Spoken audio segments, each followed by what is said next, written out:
Selina Aglo with the Way to Healthy Living here, and I am with you with WCTL, and I am Rich's office. He's coming in. So we wanted to show you some intentional movement, and it's interesting because Rich sat in this chair. Rich, we're going to get you a new chair.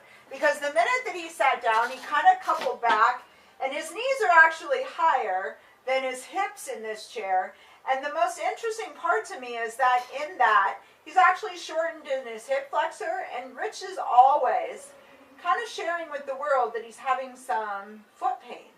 But what he doesn't recognize is that in his very sitting position, so if you notice, my knees are going out from my hips kind of in a Y, which means that I'm shortening up here.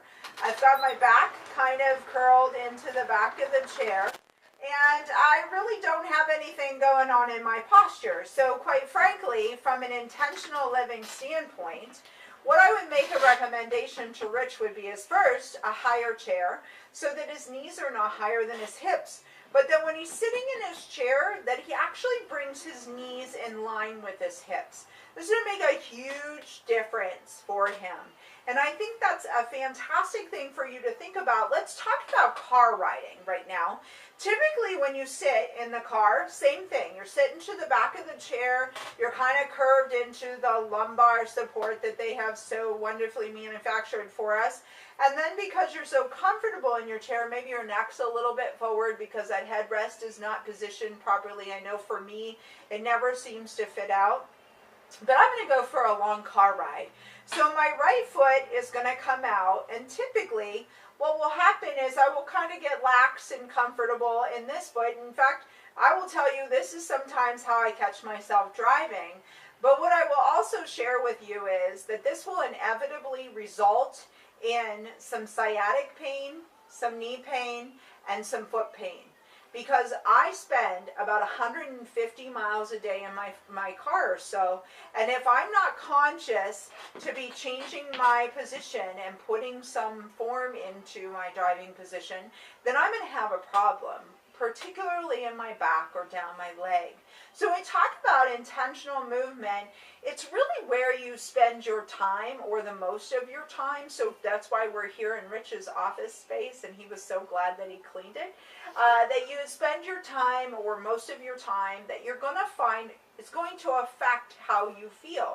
So from a working standpoint, you've got a lot to work with here. But the first thing that I would also note is if your chair has arms, I'd prefer that you didn't use them. So if you find yourself getting up and down using the arms of your chair, unless you're going to bring yourself to the edge of the chair, you're going to get your elbows back and you're going to work a tricep dip in there, right? Because this is a great tricep dip. Unless you're doing that, and maybe you can't do that because you have some wrist or carpal tunnel, I'm actually going to push this chair back, and I'm going to use the chair to my benefit by not touching those arms. So you want to kind of pay attention to how your office furniture is supporting your ability and whether or not you're using the supports to really reduce your ability. That's an important part. And so I'm going to have Rich actually hand me a strap. This is a tool, I just want you to know, that I keep usually in my car. I take with me all of the time, and I'm not going to stand up to show you. I'm going to keep in the chair. This actually allows me to do a little bit of arm exercise when I'm braking, right? It also allows me to stand up and put it under my foot and do some curls. I can even do some squat overhead press, but it's very portable. I could throw it underneath the desk and keep it in my office, Rich. Remember that plan B we talked about? This is a good plan B. The other great thing that we can do is we can actually use our desk as a platform for a modified plank or even a modified push-up. Quite frankly, when I was 248 pounds, I have a funny story. I used my bathroom breaks as the way to get my exercise in. I was embarrassed, and I didn't want anybody to know that I was trying on bettering myself, and quite frankly, it wasn't comfortable enough to go out and do things. So when I went into the bathroom, I would do planks off of the sink, or I would do push-ups off of the sink. And one time when I was at work, I was on my sink doing my push-up, right, in a modified version, and the sink moved a little bit. So I thought, oh my goodness, how embarrassing it would be if I was so heavy that that sink fell off the wall and water went everywhere. So I'm going to recommend maybe you not use the sink in the bathroom.